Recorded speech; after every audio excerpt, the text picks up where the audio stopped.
वृंदावन बिहारी लाल की जय। भादो मास शुक्ल पक्ष वामन परिवर्तनी एकादशी महात्म। धर्मराज युधिष्ठिर बोले कि हे भगवान, भाद्रपद शुक्ल पक्ष की एकादशी का नाम क्या है, उसकी विधि क्या है, उस एकादशी के व्रत करने से कौन सा फल प्राप्त होता है, सो समझाकर कहिए। भगवान श्री कृष्ण बोले कि हे राजश्रेष्ठ, अब मैं अनेक पाप नष्ट करने वाली, अंत में स्वर्ग देने वाली भादो की शुक्ल पक्ष की वामन नाम की एकादशी की कथा कहता हूँ। आप इसे ध्यानपूर्वक सुने। इस एकादशी को जयंती एकादशी भी कहते हैं। इस एकादशी कथा के सुनने मात्र से ही समस्त पापों का नाश हो जाता है। इस एकादशी के व्रत का फल वाजपेयी यज्ञ के फल से भी अधिक है। इस जयंती एकादशी की कथा से नीच पापियों का उद्धार हो जाता है। यदि कोई धर्मपरायण मनुष्य एकादशी के दिन मेरी पूजा करता है तो मैं उसको संसार की पूजा का फल देता हूँ। जो मनुष्य मेरी पूजा करता है उसे मेरे लोक की प्राप्ति होती है। इसमें किंचित मात्र भी संदेह नहीं है। जो मनुष्य इस एकादशी के दिन श्री वामन भगवान की पूजा करता है वह तीनों देवता ब्रह्मा विष्णु महेश की पूजा करता है।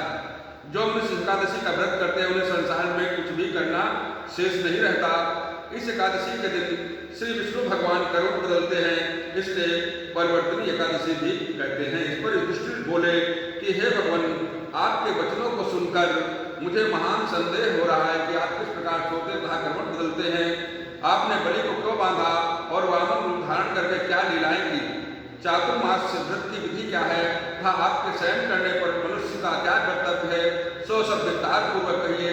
भगवान श्री कृष्ण बोले कि हे राजन, अब आपको पाप को नष्ट करने वाली कथा का श्रवण करो। त्रेता युग में बलि नामक एक दानव था। वह अत्यंत भक्तदानी, सत्यवादी तथा ब्राह्मणों की सेवा करने वाला था। वह सदैव यज्ञ तप आदि किया करता था। वह अपनी भक्ति के प्रभाव से स्वर्ग में इंद्र के स्थान पर राज करने लगा। इंद्र तथा अन्य देवता इस बात को सहन न कर सके और भगवान के पास जाकर प्रार्थना करने लगे। अंत में भगवान ने वामन रूप धारण किया। मैंने भगवान तेजस्वी ब्राह्मण बालक के रूप में राजा बलि को जीता। इस पर राजा युधिष्ठिर बोले कि हे जनार्दन, आपने वामन रूप धारण करके उस बलि को किस प्रकार जीता, यह सब विस्तार पूर्वक समझाइए। श्री कृष्ण भगवान बोले कि हे राजन, मैंने वामन रूप धारण करके राजा बलि से याचना की कि हे राजन, तुम मुझे 3 पग भूमि दे दो, इससे तुम्हारे लिए 3 लोक दान का फल प्राप्त होगा। राजा बलि ने एक छोटी सी याचना को स्वीकार कर लिया और भूमि देने को तैयार हो गया। तब मैंने अपने आकार को बढ़ाया और भूलोक में पैर, भूलोक में जंघा, स्वर्गलोक में कमर, महालोक में पेट, जललोक में हृदय, तपलोक में कंठ और सत्यलोक में मुख रखकर अपने सिर को ऊंचा उठा लिया।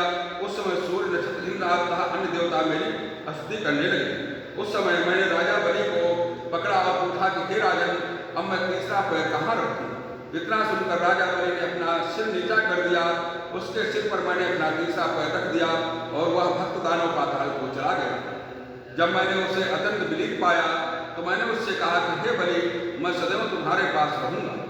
भादो के शुक्ल पक्ष की परिवर्तनी नामक एकादशी के दिन मेरी एक प्रतिमा राजा बलि के पास रहती है और एक क्षीर सागर में से स्नान पर शयन करती रहती है।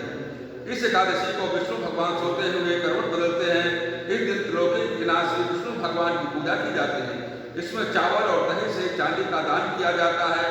इस दिन रात्रि को जागरण करना चाहिए। इस प्रकार व्रत करने से मनुष्य समस्त पापों से मुक्त होकर स्वर्गलोक को जाता है। वह स्वर्गलोक में जाकर चंद्रमा के समान सदैव प्रकाशित रहता है। उनको इस लोक का परलोक में दोनों में यश प्राप्त होता है। जो इन पापों को नष्ट करने वाली कथा सुनते हैं उन्हें अश्वमेध यज्ञ का फल प्राप्त होता है। वृंदावन बिहारी लाल की जय।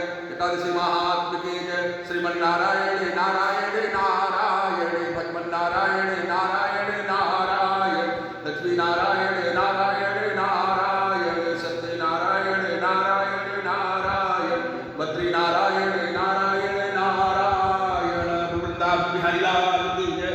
एकादशी महात्म की जय।